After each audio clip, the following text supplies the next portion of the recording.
गीत संहिता 118 अध्याय 24 पद। एहा सदाप्रभुंक कृत दिन, आम्भेमाने एथिरे आनंद ओ उल्लास करिबा।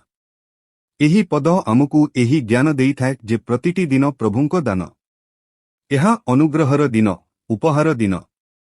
दिन जेपरि हेउना काहिंकी, सुख हेउ कि दुख, एहा प्रभुंक नियोजित दिन अटूट उद्देश्य सहित। आमे दिनकु अस्तित भावे देखिबा नहीं, बरम उपहार भावे देखिबा उचित। दिन आरंभरे प्रभुंकु धन्यवाद देई आनंद ओ आशा सहित जीवन जापन करिबा उचित। जेउ दिन आम पई असुविधा आनी थाए, ताहाकु मध्य प्रभुंक नियम भावे ग्रहण करी आत्मिक शिक्षा ओ धैर्य अभिवृद्धि पई व्यवहार करि परिबा। प्रतिदिन प्रभुंक दिया उपहार अटूट उद्देश्य सहित आसे। आमे ताहाकु आनंद ओ आशा सहित ग्रहण करिबा द्वारा आत्मिक उन्नति ओ उत्साहरे जीवन जापन करि परिबा। परमेश्वर एही वाक्य द्वारा आपनमानंकु आशीर्वाद करंतु। धन्यवाद।